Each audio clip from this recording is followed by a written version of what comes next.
All right, guys, so we're going to talk about the final phase of this journey. Awesome Games Done Quick 2020, Mike Tyson's Punch-Out, Blindfolded, 2 players, 1 controller, right before the run and the run itself. Let's go over that. So, Zallard, for you, before the run, what were things like for you? What were you feeling? What were you thinking?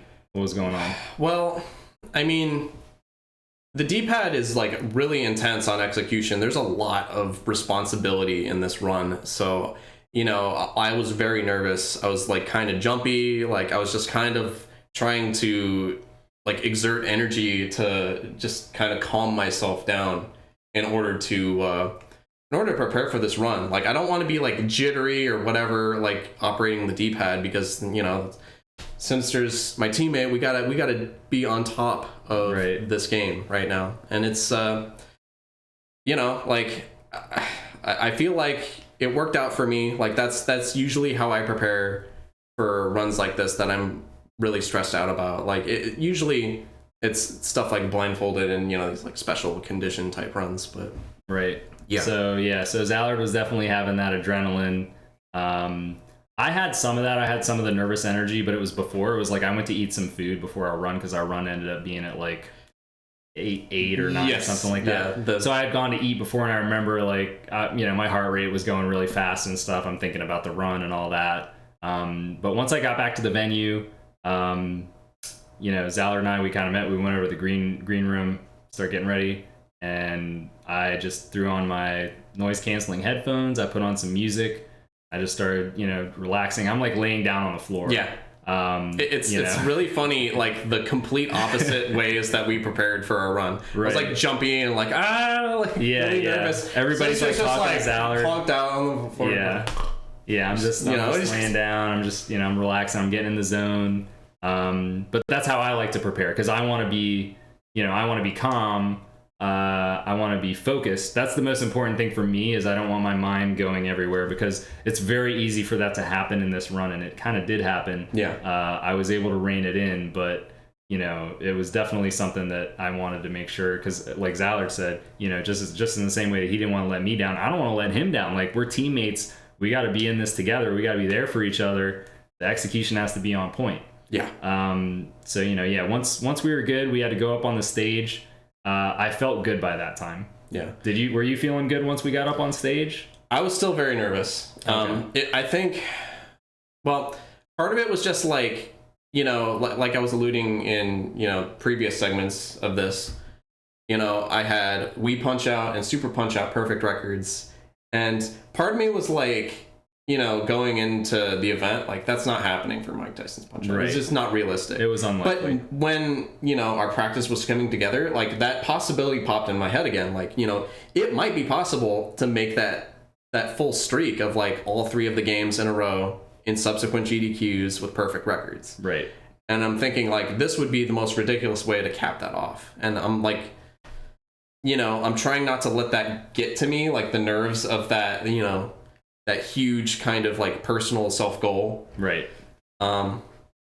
Just trying to focus on the task at hand. Yes. Yeah. So for me, I didn't have that same pressure. My pressure was more like, I haven't done this in a long time. You know, I haven't played a big run on the big stage with this big of a crowd.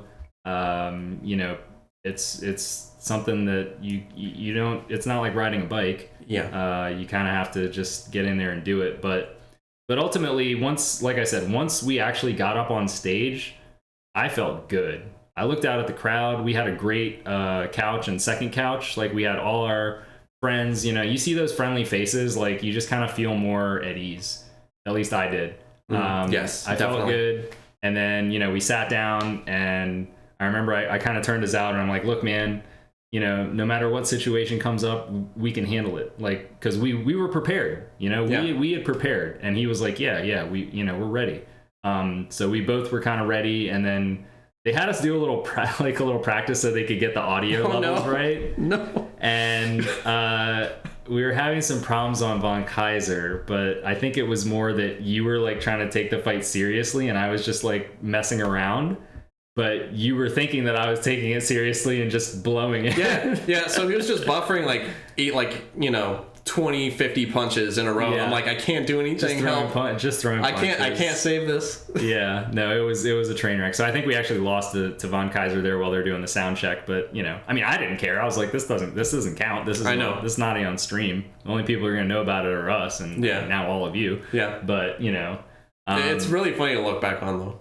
Yeah, you know, it's funny. It was just like, you know, I reacted to it in such a serious way. I'm like, oh my god, like please don't have this be like the tone to set for our run right now. You know what I mean? Even though it like didn't matter at all. All right, so that was it, guys. We were ready to go. The blindfolds went on, and for me, once the blindfold goes on, it's like focus time, and I really like it because GDQ, if you've never been there in person, there's a lot going on. There's like this huge backstage area. There's all the people behind you. There's everything. And putting that blindfold on, it kind of almost like, you know, just desensitizes you to all that stuff that's going on around you. You're able to just focus on the sound, which is really great. Yes, true. So is it the same for you? Yeah, exactly the same. All right. Like I did calm down a little bit once I was blindfolded. Once the blindfold goes on. It was still like nerve-wracking, but I was thinking about it a bit. I know exactly when I knew we were going to 14-0. Oh, so, well, we're both going to have to share that information. Yes. So, all right, guys, this is it. So we are going to show you Awesome Games Done Quick 2020, blindfolded 2 players, 1 controller, me and zallard1. This is our run. Here we go. Here we go. All right, friends, are you ready for something amazing? 2 legends, pumped up. Yeah, they're ready. Zallard1, the fighters are in their They're ready to corners. go. Let's throw it up to the stage. We had a pretty big crowd, too. It was nice. Yeah. This is on a Tuesday night for anybody that's not aware. So, you know, a lot of times in the marathon, people come later in the week. I love this stark difference right here where you're just like, yeah, you got your arm popped up, and I'm ready with the controller in my hand, like, let's just do this. Let's play the game. Let's just do this and get it over with. Yeah, I'm like trying to get the crowd in it. And, yeah. You know, yeah, so I think we did some intros, we do some shout outs, and you know, we want to of course recognize the people that we've already recognized here. Herblat and Mr. K for pioneering the 2-player 1 controller, Andrew G, who was the first person that did any kind of blindfolded incentive at GDQ, and we had our main man D Tysonator on the couch. Yes, that was so cool that he was there. That was key. That's like such a significant run for him to be, you know, kind of a part of. Yeah, absolutely. So last but not least, so yeah, the original blindfolded master. So we're eventually gonna start the video game once I stop talking, but apparently that takes a very long time. So you guys will have to bear with me on this speech. Zallard's just nodding his head like, yes, can we play the game? Yeah, yep. I think so too. Okay, so we're gonna actually kick this thing off with Glass Joe, and he's pretty cool. We had also planned out when we were gonna have donations. So we had Breakdown and Clage on the commentary, which they've commentated our run back in 2016, our race. So we were very, confident they would be able to direct things as we wanted. Yeah, it's kind of cool, like how it worked out. Like some of the logistics weren't to our liking for 2016, but it feels like with this run, everything was perfect. It was. Like we had the past mistakes or whatever kind of worked out in this one because we had known better. Right. So I think, one of the good things too is that by starting off on Glass Joe, we do, because you don't get a true sound check until you're in the first fight. Yeah. So once we were done with Glass Joe, I think I did call for them to increase the volume a little bit because I could still hear the commentators a little bit too much for my liking. Yeah. And I was like, pump it up a little bit. Yeah, it's kind of funny because, soon you're going to be saying something and be like, what? I can't hear you. Right. Because they had your volume down to nothing by comparison to the game. And I think they fixed that because by the time it was the Dawn 1 thing, then I could hear you perfectly. Yeah. So that's something we haven't talked about, actually. There was a lot of spots that we would do communication with each other. It didn't come up a whole lot in this run, but in our practice, we had tons and tons of things where we would, we just had these kind of one-word communications that so we'd be able to get on the same page with what we were going to do. Yeah. And it didn't come up, so anyway, first fight with Glass Joe was standard. Von Kaiser, he didn't give us any trouble there in phase 1. Direction on the D-pad or to a different button. Let's see if he has anything else.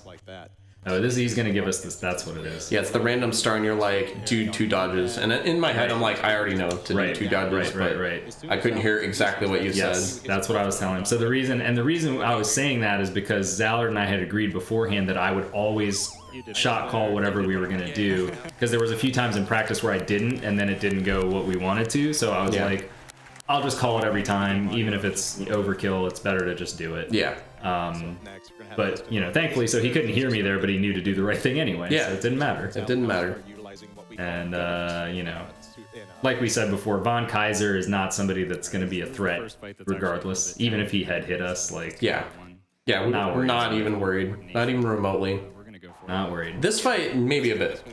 A little bit. This is the first fight where, like, I mean, we know we're still gonna beat him, but it's like things could go badly. Yeah, things could be pretty close. I mean, it wouldn't be that bad, because like if it did, become that close, then it would be kind of close, and people would really like that. But. Yeah. It's funny how this run worked out versus how it could have worked out, because I think it would have been entertaining if it was like a complete train wreck, but we just kept clutching it out, versus if we just completely dominate. Like, either one of those is fine. And there, Honda did something that he had never done before, which is he didn't throw his hook. No, he didn't throw his hook. We canceled an attack, and he looped back into eyebrows. And thankfully, somehow we didn't take any hits, which was key, because he got up on a 1 count. I knew I had the star, so I think I told Zallard, like, hey, I'm throwing it. And he's like, yep. Yep, throw it. Yep, definitely throw it. Like, we didn't need to get any additional stars. We'll just wait till phase 3, which is what we did. And then we just got to counter this. Yeah. Sinister got it. First try, of course. Got him. I was ready on the blocks, too. Yeah. Yeah, I think, what was it? The footage that they shot for the finale with Mecha Richter, I'm pretty sure it was this counter. Was it? And you can kind of see me, like, because I heard, the dancing around, and then you countered it. Oh, that's interesting. And you see me, like, go toward the down on the D-pad. Oh, man, that's so cool. Punch out. Good luck, guys. I did not know that. Yeah. See, you guys are learning stuff, and I'm learning stuff, too. All right, so, yeah, I mean, not much to say there. I mean, I think at this point, like, we're probably just, I mean...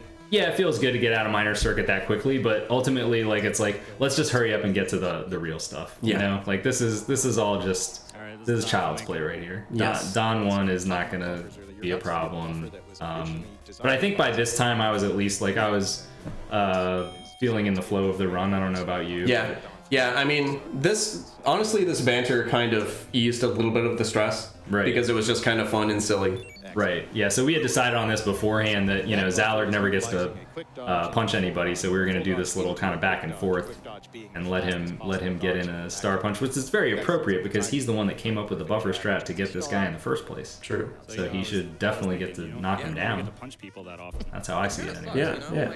So we wasted a bunch of time here. We could have had a faster run, but we decided to. This was way better. Decided by to like every measurable way. It's fun to push buttons.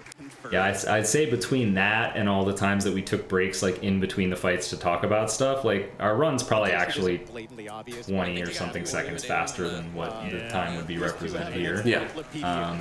But again, it's a marathon setting. We want to make sure the audience is involved, and I think they were having fun with it. Yes. So. It can be a little dangerous. So King Hippo, this is the first place. I don't want to say I was worried, but I was like, God, because we just didn't practice this guy. It's like we know what we're supposed to do, but you guys saw what happened in our PB. Our PB, he absolutely wrecked us, and we went to round 2. Like, you don't want to have that happen. Yeah. At this point, though, at least for me, I wasn't worried because we had realized, yes, right dodges are the key to this. Yeah.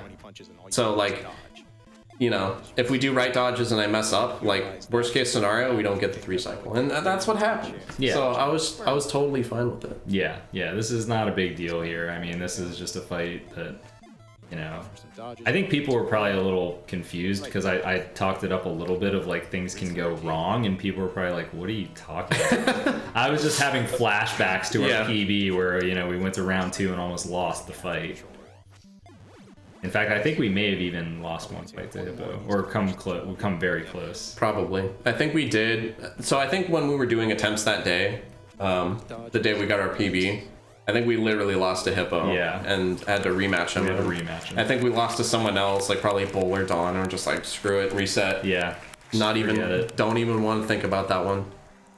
Yeah, so at this point, you know, we're going into Great Tiger. This is another kind of, I don't want to say a freebie, but you know, this is a fight that we know what we have to do, and it's If we mess up, like it just makes it fun. Yeah. So we're not worried about this fight at all. He's not a threat. This guy is not a threat. The A and B buttons. This allows them to set up some very specific buttons. I'm trying to imagine ways in which he could be a threat, and I just can't come up with it. Literally, if he hits us, then we just have to, you know, alternate left and right, gut punches, and I mean, stars at you him. start with 77 hearts for God's sakes. Like, how can you lose? Yeah, I don't understand why they were like, yeah, 77. That's the number we're going with. That's the number. Maybe it was like a luck thing. Yeah. Must have been 7. something, man. That's the one thing I don't know about the MTPO lore is why this guy got 77 hearts, which is like way more than anybody else. Yeah. Yeah, they are literally holding the start button right now. Those buffers we talked about Well, where they can time he's dodges and punches. Yep. Totally uneventful fight. Yep, totally uneventful. So Bull 1 this is probably the first fight that I was really like a little bit like, all right, let's do this, man. This is where it gets a little more serious. For me, it wasn't like that, and I totally understand why, because you have the I had that bull stronger backup strat that you have to be prepared for. Yeah. I just have to wait. I just have to wait and be like, okay, we didn't hit it. Next thing. So one of the key things about this fight with Bull that we came up with is actually the buffer at the end of phase 1. We were having a lot of trouble hitting the normal punch at the end of phase 1 that you would do blindfolded if you were one player. Yes. And we figured out you can just do that one left dodge and you're able to take him down at 18, and it guarantees that you'll be able to buffer this next punch and hit him in the face, which is very important. Yeah, it kind of sucks when we tried to do it manually and we'd miss. Maybe like 60-70% of the time we would miss. And, you know, we were thinking like, well, it would be nice if we could just have it guaranteed. Also, this was sick here. We both reacted to rolling jabs. I called it out. You called it out, and I was already reacting to it. Knew. Yep, it was, So that's a 1 in 4 chance that he, instead of throwing hooks and uppercuts, he goes into rolling jabs, which means we just have to throw face punches at him instead of dodging. And if you want to keep a mistake counter going, we did have our first mistake of the fight. It was probably barely noticeable, but we missed the final of the 3 face punches we're trying to land on him in phase 2. It's not a critical mistake at all. It's a small mistake. Technically, like King Hippo had a mistake. If you're talking, you're right. You're talking about like speed. All right, but, two mistakes. Yeah, 2 mistakes. But it felt very good to get Bull down, and then you can see I take a little stretch there because it's actually, if you ever think about doing 2 players in 1 controller, it's very uncomfortable. it is. I think at some point, either it's probably after this fight, but you see me like take my hand that's not holding the controller and kind of just shake it out a little bit. Yeah. And then I like reposition it to where it's like under my controller hand. And I realized that was a lot more comfortable because it kind of made the height of my hands relative to yours like a little bit more comfortable. It was better, yeah. Like you probably noticed that at that point. Yeah, so Honda 2 is the last fight that's easy. We just have to hit the buffer. It comes down to me. I have to make sure that my first punch goes off and then I immediately buffer the next one. If I'm even a frame late there, then we're done. I mean, thankfully you have a decent frame window, so it's not like a super high pressure thing, but I've missed it in the past. It's not 100% free, but looks like we got it. Yep. So now is where the real game starts. The video game begins here. It begins. This is the important everything. This is where I was kind of thinking like, okay, at this point we could lose any of these fights. There I go. I'm doing the thing with the hand. Yep. Because I knew this is like time to get this ready. This is the serious time right here. This is it. So yeah, we're going into Soda. I think I'm going to give a brief explanation here about making the using select to reduce our health by half in case we need to take a knockdown. But Soda had just been so nice to us. I was like, he's gonna troll us. This is where it's gonna happen. Yeah, we're expecting marathon luck.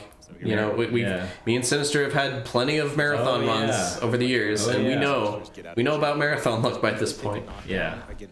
So, I mean, I was feeling pretty confident in this fight, though, honestly, because I felt like even if we did run into trouble, we always cooked him in round 1. Yeah, I mean, even when he threw hooks, like in our practice, I always reacted correctly and blocked and reset our dodge pattern. So, and he gave us a 20-second phase 1. What a guy.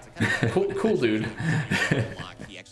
Just immediate uppercut. After a star, if you uppercut him, he just goes down. Decent delay there. Yeah, this is. So that's not a perfect buffer for those of you that don't know. That dodging right, like it'll dodge a lot of his patterns, but sometimes he'll hit you. Yeah. So far we've gotten lucky on the first 2, and it's like once you get those first 2 knockdowns, it's pretty much over because even if he knocks you down, you're gonna get the 3rd knockdown for free. But what a cool fight that was. You know, minute 4, just casual minute 4 on Soda, or is it 6? It's 6. Minute 6. Yeah. Casual minute 6 on Soda, no worries. Yeah. All right. So what were you thinking going into this? This is Bull 2. This is Bull 2. Your nightmare. This is the nightmare fight. AGDQ 16. So this is like significant to me in particular because if you saw the Wii Punch Out Blindfolded run, my hardest fight was Title Defense Ball Bull, which has the same mechanic as this fight, where like you need to knock him down with a star punch or something, you know, like a bull charge. Right. And you know that was an extremely close fight. But, you know, that sort of gave me, like, the confidence, like, maybe I can fix this mistake from 2016. And we had practiced backup strats upon backup strats. We had more backup strats for Bald Bull 2 than any other fighter, I would say. Yeah. Well, maybe Tyson, but we were deep in the Bald Bull 2 backup strats because we knew that things could go wrong. And, of course, he's immediately going to start trolling us with rolling jabs. We already knew that was coming. Yeah, I already knew. That was guaranteed. Like, we were both probably anticipating him doing rolling jabs there. I was ready for him. We just knew, like, because during practice, he had been giving us the best pattern every time, and we're like, dude, this is not real. This isn't going to happen. Not a real pattern. Yeah. We get ready for the other pattern. We had literally discussed, like, just be ready for the bad pattern. It's coming. And it sure enough did. But Zallard is on point with his dodges. So he had all... And then there's the 1 in 16 pattern at this point of 2 rolling jabs in a row. Yep, 2 times rolling jabs. That actually had never happened in practice, I don't think. At least not in, like, There's full the fights. 3rd mistake of the run. Oh, yeah. That was me because I didn't buffer immediately. Okay. But it doesn't matter because we get this sick bull charge counter in there. Yep, we get to counter the bull charge. People are always a fan of that. Yes. You can't go wrong with countering the bull charge. So it works out. Yeah, it works out just fine. And we know also, like, if we get the bull charge and that's the 2nd knockdown, we have, like, infinite time to beat her in round 1. So, so at this point, I was feeling pretty good. I'm like, even if we get knocked down here, we're still probably going to beat him in round 1. All right. So this was the moment. This was the moment for me where I knew 14-0 was on the table and realistic. I would agree with you because that was my problem fight. Right. And I got past it, and you know, I'm guessing. I was thinking about it. I'm not gonna lie, and I just every time when I thought about that, I would rein myself and I'd be like, next fight, okay, focus on Don 2. 1 input at a time. Well, I just kept telling myself 1 input at a time, 1 input at a time, because my mind kept wanting to go to, oh, this is going to be 14-0. Oh my God. You know, like, just, you have to calm down and rein it in. I kind of just thought it like, you know, it's on the table. I'm not thinking it's gonna happen. Right. But that's when it clicked from like impossible to okay. To possible. Let's continue and see where it goes. Well, this is my nightmare fight. So this is Don 2 is the one that he really gave me a lot of problems in AGDQ 2016. And getting the first knockdown is like critical. So once we hit this right here, I was like, oh, thank God. Because now, even if you get hit, like, we're probably still okay. Yeah. And so that was kind of a relief moment for me. It was just like, okay, good. This is not going to go completely off the rails. But then again, I had to pull it back. I had to be like, okay, stay focused, because those punches, a lot of this stuff's not buffered in this fight, which is what makes it a little trickier. Yeah. Like, there's some buffers, but there's some, it's like you have to do that timing. That's when I knew. So normally what happens there is Zallard does not hold up to throw that punch. And when he held up to throw that punch, because I knew it was a small thing, it's not something I wanted to be like bugging him about, of like, because I know it's optimal, but it's like, this is not worth bringing up. But when he did it, and I realized that he did it, I was like, oh my God, he is in the zone right now. Yeah. So as soon as that happened, you'll notice that for the rest of the run, I don't say another word. And it's just business time. Like, when we get to this next select fight for this next screen, like, I think the commentators are like, oh, they're just going right into it. Yeah. Because I was like, it's on. Let's go. Yeah, that makes sense. Because that was a thing I never reacted to correctly before. Right. I always like was kind of slow on the draw, but like I don't know what it was, but like it's one of those things. Like I feel like a lot of my previous runs has moments like that where I reacted to a thing. When I watch it back, I'm like, how did I react to that? Right. And I also like. It's funny because, you know, it was a surprise to me and I still had to react to it too. So I was kind of like, oh, wait, I still have to do the right thing. Because I was excited that he had did it. But then I had to realize like, oh, I got to do my part too. Yeah. So, yeah, we both were able to do that part. And then Sandman, we had just figured out that strat. Yeah. Now, this is where things get a little confusing because we actually don't perform this the way that was intended. No. But it still works in this way, and we knew that. We knew that as long as we got hit in some certain range, that it was fine. So we're still able to skip Dreamland Express. Yeah, the important things were that we got the damage in there that we needed to, and that we took some hit somewhere in that vicinity where he switches from 50 to, you know, like 51 or whatever. Where he changes pattern. Yeah. So and then, you know, once we hit the two like first punches on that, I knew we skipped it. Oh, there's also this. I feel so dumb about this, but like I laugh at the end of this knockdown because for whatever reason I forgot to count to 3. I was thinking like, you know, this is the. You're like, he's done. He's done. I'm like, fight's over. Fight's over. And everyone's probably just like, why did he just laugh like that? You know what I thought of it though? I was like, he just thinks it's funny how bad we are whooping this game's ass right now. That's what I thought. Yeah. I was like, oh yeah, man, this is great. Like it just pumped me up even more. I was like, let's go. Good.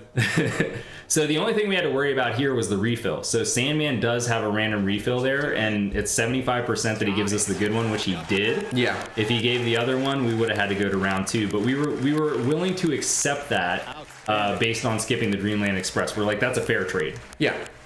Yeah, it was totally fine for us. Heart's been pumping now. And then it's again right into it. I did not want to build up Macho at all. Like I didn't want to let it get in our heads and be like, oh Macho, this is one of the toughest fights. This is, you know. I was like, let's just beat him. Yeah. So it's right into it. Right down to business. Yeah.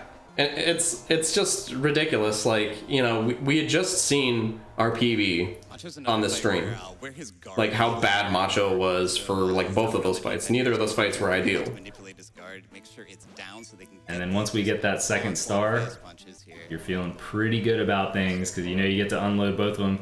And then we hit this, so he goes into mini spin. He goes into mini spin, which is the bad pattern, and we land this crazy strat that we came up with that knocks him down right before he does his mini spin punch. And then you said something like, what did you say? We haven't hit that in a while. Yeah, like, and I was thinking, I was like, yeah, it's been a long while. It's been like at least a month. Yeah, it's been like since we figured it out that we haven't hit it. So yeah, once we hit that, like it was like, oh man, it is so on right now. Because Macho gets a lower refill, obviously. You know, you get the knockdown in there, your confidence is just brimming at this point. Yeah. Macho down again. Like, we haven't taken a hit. Not taking a hit. We have a star, we know, so it's like, okay, face punches. This is another strat we came up with, was just to get some stars before he does his super spin. We got a little unlucky there and we messed up a tiny bit, but it didn't really matter.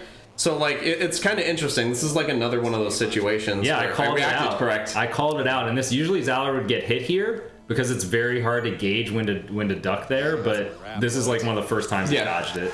That's literally like ducked it. Yeah, the first time I cleanly ducked it without some like preceding buffer. Yeah. At that point, I was like 14-0 is happening. This is real. Like, yeah, this is gonna happen. So, but again, it's like, don't underestimate Tyson. Do not underestimate Tyson. And then this part is like, you have to have so much confidence in your teammate for this fight because either of us makes one single mistake at all, this whole thing comes apart and we have to go to round 3. Yes. Like, we have to be perfect on every input. Let's go. And I've had fights with this, where, you know, I'd get hit by the uppercut, it's over by then, if that happens, you know? Yeah, it's over. So the one thing that we did practice also right before the run was getting up on 9 counts. Yes. And I told Zallard I'd only do it if it was absolutely necessary. And this is the one time it would have been, because, you know, Zallard could get hit by one of these punches. That's not a buffered quick dodge there on that final uppercut when you're coming out of the pink. So this dodge right there, that's not buffered. He has to actually delay just ever so slightly before he presses up, or you'll actually get hit by that punch. So it's always a little bit nerve-wracking, that situation. You're like, okay. And then once we got into hooks, it's like, oh my god, we survived. And then Zallard is like, you're just like, I don't know what happened, dude. So I had to tell him, like, I mean, he knew as well. I knew exactly before you told me. I was like, tone it down a little bit, man. Like, he's just like showing off, ducking every single punch. And I'm like, okay, we can't, because you don't want to deal too much damage. If you deal too much damage, then things will not go well in round 2. So we knew we had dealt enough damage.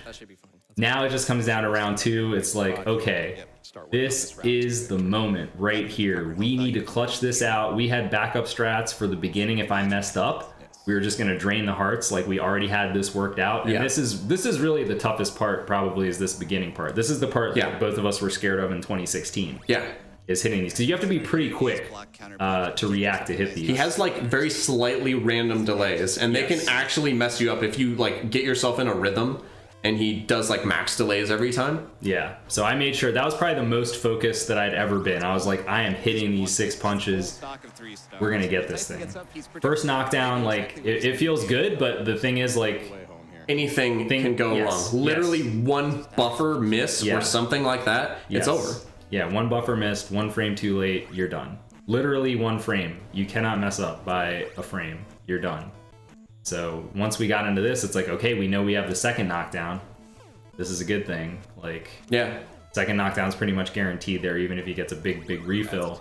So now it just comes down to, like, can we get this third knockdown? And I'm just thinking about what I have to do. I'm like, okay, I'm gonna do the buffer. I'm gonna burn 2 punches, dodge, punch, star. You know, and that's just like, you're just going through this in your mind and making sure you know exactly what you're about to do. There it is, and then it's like, from there, once we drain, it's over. It's over, man. I'd have to miss a quick dodge at this point, and it, you know. Hasta la vista, Mikey. Oh man, terminated. TKO, dude. That's it. TKO. That is it. So we got it. We beat Tyson 14-0. 14-0. Unbelievable. And you see, we're just looking out on the crowd. We're getting hugs. Like, the crowd is just going wild. Plage comes in, you know, gives us the put the hands up in the air victory. And then we were running really behind in AGDQ, so they were like, okay, you guys are done. Go. Go. So but yeah, we kept celebrating anyway. So that was it. That was 14-0, my man. 14-0, dude. Give it up, dude. Yes, 14-0. We did it. He got the clean sweep of all the games. I got the 14-0. Like, it worked out very, very well. And we have one more thing to show you. This is a shot actually from the crowd. Yes. Somebody took this. Lat Mackey, right there, actually, in chat. Oh, there he is. Yeah, there he is. Well, thank you so much, Lat Mackey. We're about to show your footage. So this is from Lat Mackey's perspective. He's watching this thing live in the room. Here we go.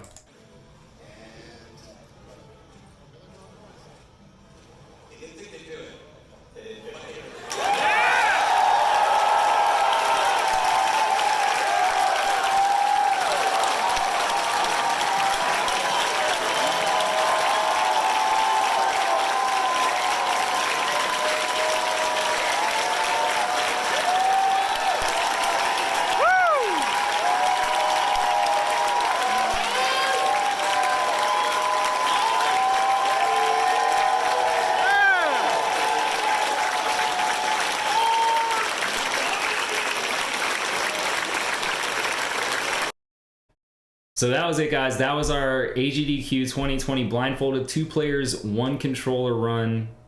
Our first 14-0. Yeah. Our first one, and it happened to be at the event. Happened to be at the event. Not only that, it was a massive PB.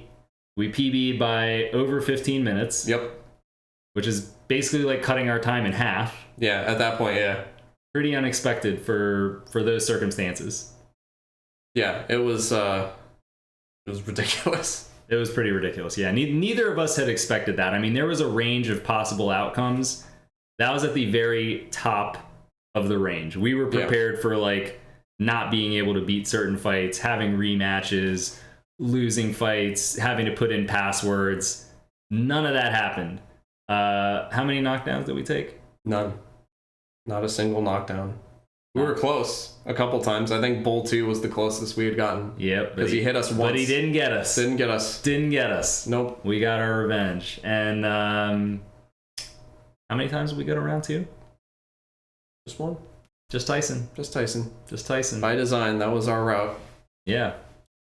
So that was it. It was a heck of a run. It's one that I'm very happy with. I'm sure you're also very, very happy with. Very happy. 23 minutes. It was better than both of our runs from AGDQ 2016. Right? Yeah. There's sort of like a poetic justice to it, where it's like separated, we didn't get a great time that we were happy with, but together with the teamwork, that's right. We got a much better time. Teamwork, guys. We trusted in each other, and I mean, I like the discussion about who was going to be on D-pad and buttons. I was like, I want Zallard on D-pad, man. I trust him on that D-pad. And you can see he came through. Yes. Very, very much so. I think I did all right on buttons, too. Yeah. I think I did okay. Yeah, I would say so. So that was it. So we're going to show you guys one more last thing. This is a piece of art that Carrie Fry made that is absolutely wonderful. She did this after our run. So check it out. Yeah, Carrie Fry is a talented artist. She's amazing. But this is easily my favorite piece. Totally not biased. Same and same. Yeah, definitely check out Carrie Fry. She does a lot of great art. She's done a lot of great art for GDQ over the years, but this one is super, super special. So that was it. That was our journey. Yeah, we did it, man. Yeah, it's what, several years in the making. Many years in the making. Most of this decade. Considering like all the separate like pieces, and like heck, we can go all the way back to like Andrew G trying it at Classic Games, for just Blindfolded. Yeah, because that's when that started. That started it, and it came all the way to this point where we were able to do what we did there, and it's just it's still kind of like surreal in some ways, but it was a great run. I'm glad we did it. I'm glad you suggested that we should give it a submission, and lo and behold, it got in, and the incentive got met right before the run, and the magic happened. Yes. So yeah, thanks for watching our recap, guys, and we'll see you next time. Later.